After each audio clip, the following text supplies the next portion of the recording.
আমি কাঁদতাম, ছাড়তো না। বলে কি বলবো, পাও ধরতাম, আর ছাড়তো না আমারে, বলতো তোরই করতে হইব।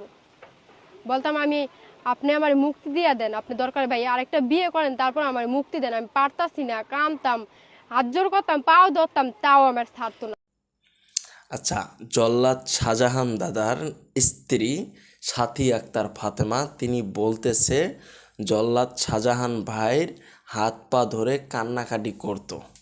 জল্লাদ শাহজাহান ভাই এতদিন জেলখানায় ছিল, তো তিনি তো হচ্ছেন একজন ইনটেক একজন মানুষ। আসলে উনি তো কখনো কোনো নারীর কাছে যায় নাই। তো তিনি কিন্তু জেলে এত বছর থাকার পরে তিনি কিন্তু জেল থেকে বেরিয়ে এসেছেন, এবং বেরিয়ে আসার পরে তিনি বিয়ে করলেন কাকে? আপনারা জল্লাদ শাহজাহান ভাই এই যে সাথী আক্তার ফাতেমা যে মেয়েটাকে আপনারা দেখতেছেন, এর বয়সটা কত হতে পারে অরিজিনালি, এটা অবশ্যই আপনারা একটা কমেন্ট করে জানাবেন, এবং আপনাদের মতামতটা আমি একটু দেখতে চাই যে আসলে ওনার বয়সটা কত হতে পারে। তো যাই হোক, আজকের ভিডিওটা আপনারা যারা দেখবেন একটু শেয়ার করে দেবেন, ঠিক আছে? শেয়ার করে দেবেন।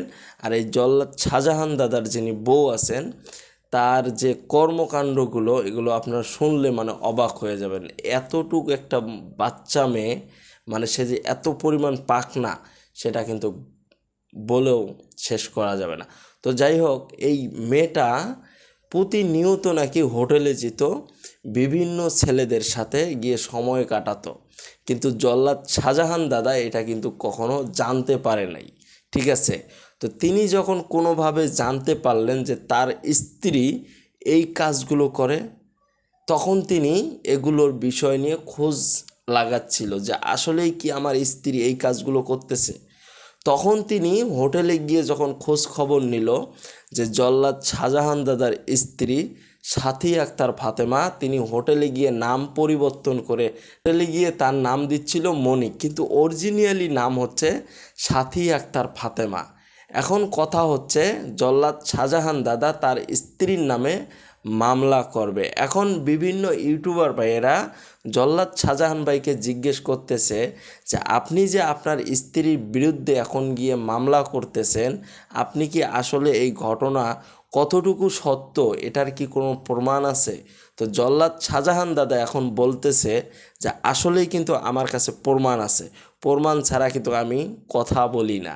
ওনার কাছে প্রমাণ আছে, ওনার স্ত্রী যেসব হোটেলে গিয়ে খারাপ কাজগুলো করত, সেই সব হোটেলের সিসিটিভি ফুটেজ কিন্তু জল্লাদ শাহজাহান দাদার কাছে কিন্তু এগুলো আছে।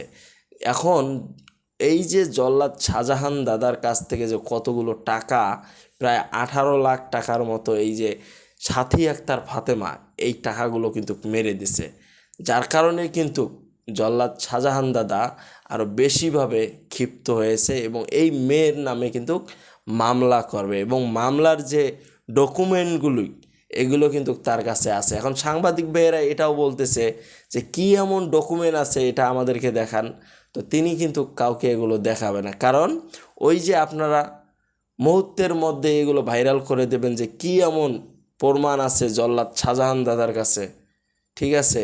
তো এত প্রমাণ থাকা অবস্থাও কিন্তু কেউ জানতে পারতেছে না যে জল্লাদ শাহজাহান দাদার কাছে কী এমন প্রমাণ আছে। তবে তিনি বলেছেন আমার কাছে প্রমাণ আছে, এবং সবচেয়ে বড় যে প্রমাণটা সেটা হচ্ছে হোটেলের যে সিসিটিভি ক্যামেরার ভিডিও ফুটেজ, এটা কিন্তু তার কাছে আছে, এবং এটা তিনি নিজের মুখেই সেটা বলেছেন। তো এত বড় একটা প্রমাণ যদি তার কাছে থাকে, তাহলে তো আর কিছু লাগেই না। জল্লাদ শাহজাহান দাদা তার যে টাকা পয়সা যা কিছু ক্ষয়ক্ষতি হয়েছে, মনে হয় এগুলো এবার ফেরত পাবে, কারণ ফেরত দিতে এবার বাধ্য সম্ভবত।